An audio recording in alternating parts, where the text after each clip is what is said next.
Ahoy there, it's Skyward Shield. Welcome to a new Smite video. Today I have a Smite rant for you all today. I know I meant to get this up yesterday. I was just feeling exhausted from college, and it's not going to end anytime soon. On Monday I have a math test, and I am not feeling good about that right now, so I definitely need to study. And then a week after that, or a week or two after that, I have finals. So no fun, not fun at all. So just letting you all know that things will get hectic soon, but once that's over, it's all over, and then I have a whole summer to get to work on Smite, so yeah, it'll be all good. Anyway, let's get into this. Today's Smite rant is talking about eSports and Smite, or Smite's eSport group, the SCL, the Spring Finals, and the Gauntlet. Now, I thought I'd be too late on talking about this, but the Spring Finals start today, actually, when this video goes up. The Spring Finals will already have, it's already started. It should be well into its first day by the time this video goes up, because basically what we're talking about are the skins that were being offered. Now let's get into some context. There was the first video that came out on April 13th, a day before the Gauntlet began, that ran from the 14th to the 16th. 69,000 views, 1,000 likes, 158 dislikes. Now to be fair, I will say some of those dislikes, it's almost like a 90% to 10% ratio here. Or percent, it's not a ratio, just percentage-wise on likes to dislikes. But I'm pretty sure about more than half those dislikes came within recent days, or within the week. You'll understand soon enough. Basically, the video had talking about, hey, you have a chance to win some of the Odyssey skins that you might have missed out on, and I missed out on some. I don't have the Agni skin, for example. But I'd be like, it'd be cool if I could just get one or any exclusive skin, because some people reported getting K9 Anubis. In fact, a lot of people keep reporting getting K9 Anubis, which is bizarre. Anyway, so people had a shot to get exclusive skins, and all you had to do was watch the stream. Now, just like before, however, they didn't mention this, and they said a chance. I will be fair. A chance could mean any percentage of a chance. It could be anything below 0, or anything above 0, and anything below 100%. Anywhere, even if we're going to decimals, that's your there's a chance among there. So it's near infinite, the possibilities you can go between those for a chance at a chest. I understand. I know they said only a chance. They didn't say a high chance. But the reported amount of people who actually got exclusive skins, especially Odyssey exclusive skins, really made this feel like people were lying, or that they were lying. Either that, or nobody came out of it. Nobody came out and talked about it. But it really, unless a bunch of people suddenly come and say, I want it. I don't know what you guys are complaining about, which that hasn't happened, and I don't think it will happen. The high res is lying to you. This is just my opinion, by the way. I'm not saying for sure they're definitely lying to you, and I will get to the reason why I think they're doing this, but let's continue. Okay, so rarely anybody got anything. It was really hard to get it. It's like playing bingo with a bunch of people, and the first person to win, yeah, that's it for that one skin. That's what it kind of looked like, or felt like. But anyway. Let's go to the next video, the one that came out yesterday, the Spring Finals Twitch drop. Now it's one of the girls for high res. I don't remember her name. I'm sorry. Anyway, so she says that okay, you have a chance at Twitch, or there's a chance for Twitch drops with skins as well. Not Odyssey. It's all chosen by the people who are participating in the tournament. So, for example, you have a shot at the Pirate Poseidon skin. I don't remember its name. Earthshaker Janus, Pandemonium Odin. The Soul skin that was offered for the Odyssey chest, that weird one that was like, unless you had a lot of the stuff in general, it was really hard to get it. But it was one of those. It's some of those, for example. I'm pretty sure there are more than just those 5. But anyway, that video, at least at the time of this recording, had over 27,000 views, over 500 likes, and 400 dislikes. That is almost 50-50 split. It's closing in on that. That should tell you something about how people felt about this. Like, how I interpret this is like, no, we are not being fooled by this. We are not going to be fooled and go to a stream that we aren't going to get skins. We're just going to get stupid big event chests that promise gems or have a chance at gems, but really you only get 10 fantasy points. Because I'll tell you this, in my time, the whole day, or that whole event, I watched less than half of the first day, almost all of the second day, and all of the third day. I only got 10 chance, and they were all the big event chests. One of them had the chance of getting Twitchy Mirror. What did I get in all of them? 10 fantasy points each. To me, that's a middle finger, especially if you get that. Now, some could say, Josh, you just had really bad luck. This isn't uncommon. The last time I participated in one of these events, I got some gems. I got 60 gems out of it, which was nice. But everything else, 10 fantasy points. 10 fantasy points. And the best part is, after this next patch, for another event like this, when another event like this comes around, guess what that means? You're definitely going to have a chance. You're definitely going to know what you get. I basically had to keep looking at my fantasy point total and then adding 10 when I saw the difference with the calculator. But anyway, to me, like, they didn't mention that there was still a chance of getting those big event chests, the chests that nobody wants. I think the big event chests are stupid because I feel like they made it harder for you to get gems. I understand they're a business first. They want to make money, but still, once in a while you want to do something nice for your fans like this. If you give exclusive skins, I'm not saying give them out like everybody you get a skin, everybody gets a skin. Don't be like Oprah. I'm not saying they need to be like Oprah, but come on, you need to at least make it look like you've given out a generous amount of skins.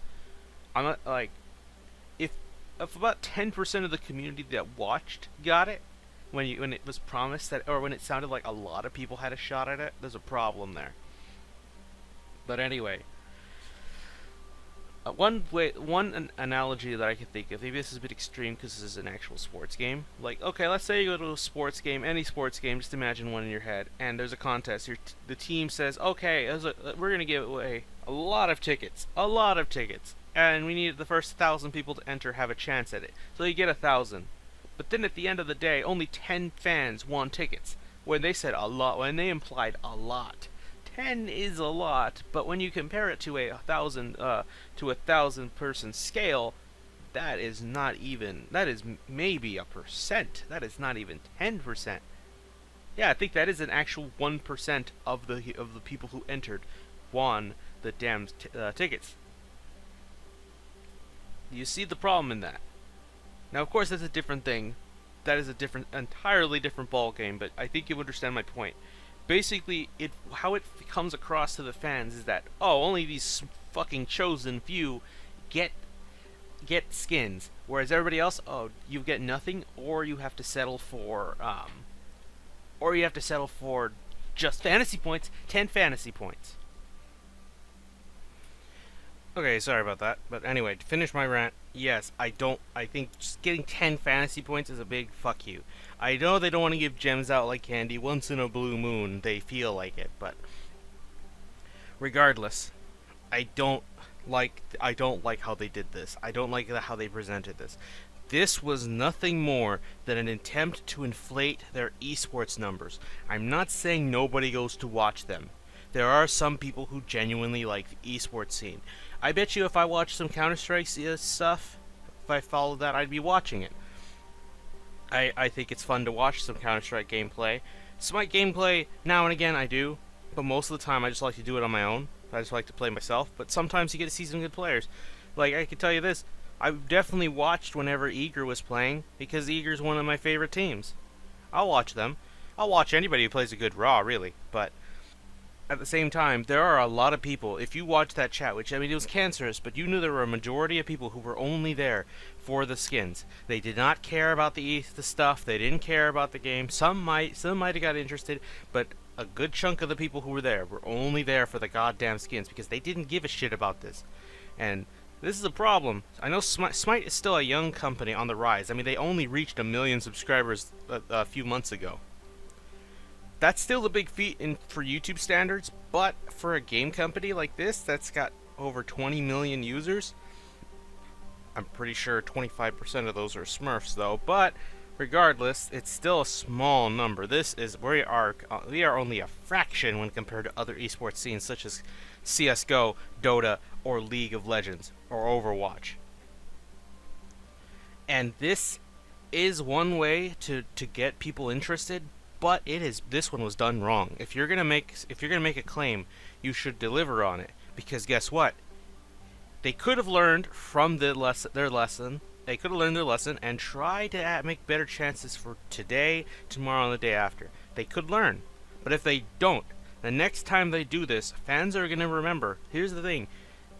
Don't think you can fool your customers. People are not stupid. People will remember the bad things you do more than the good things you've done. That's just a fact of life. Don't believe me? Go look at every politician whenever they fall from grace. Even if they did really good things, if they do one bad thing, it's going to haunt them forever. It could go to anybody, even not just politicians, but athletes, celebrities, anyone you name it, even your own friends and family that you may not want to be around because they did one bad thing that you cannot stand. In this case, they did a bad thing and lying and fooling with their fans. I understand that they're a business, they want to make a profit, that's why they're being so stingy with their skins, but if you're going to make that claim, at least deliver on it, meet people halfway. Explain the chances of how hard it was to win a skin. Because I know they don't give gems out like candy whenever you watch anyone who streams. Like if you watch a Duke Sloth, or you watch Timtastic Toby, you watch Weekend, you watch any Smite YouTuber out there, just throwing some names out there. It shouldn't, it's a rare chance. I get it. It's fine, that's fine. But regardless, I don't like how they did this, and if they do it again, I don't think I'll go watch anyway. Like, they could say, oh, we're offering limited skins like Poseidon and all that. It's like, oh, I'm not going back. I don't believe you. Nobody will believe, even if you went with limited skins, even with like the Thanatos and the Thor Gundam skin. The people may not be fooled by them. They may not be interested, because that should tell you that they aren't. That should tell people something. Like, honestly, the only way we'll know for sure is if after this event is over, we compare the Gauntlet's audience numbers to the spring finals numbers. And I hope Duke Sloth does that. Duke Sloth's good at doing statistics and stuff, and just see the difference. If the spring finals audience numbers total went down or lower than the Gauntlets, that should tell you that people had just decided, no, I'm not going to this shit. I'm not going to watch something that I'm not going to get any rewards that I was promised. If it goes up, then I guess everything I said is for naught. As long as you keep promising, they'll do it. But I still believe sooner or later, people are going to put their foot down and just walk out. They're not going to do it. They're like, no thanks, I'm not going. We'll see. Anyway, I think that'll do it for this video. That's all I really have to say. Just one closing argument. I am not attacking Hi-Rez, nor do I condone anybody attacking them. If you want to criticize them and just tell them, hey, what's wrong with this? It doesn't feel like we're all getting anything, but just don't go something in like an attack. I say feel free to question people involved. Just to go out and say like Pon and say, hey, what's wrong with this? That's not Pon's field. It's other people's field to talk about that. Who they are, you have to find out for yourself, because I barely know anybody's names in the Hi-Rez group. Anyway, yeah, just be smart about what you say, and honestly, Hi-Rez, you can learn from this. You can make up for this. You don't have to give skins like candy, because I understand you're still a smaller business, but come on. You got to at least be honest and actually deliver. That's all it comes down to, and honestly, they'll listen, they'll do what we say if we don't show up. That's all that matters. I just don't like it when they're doing this nothing more to inflate their numbers. But anyway, that'll do it for this video. I will see you guys in another one.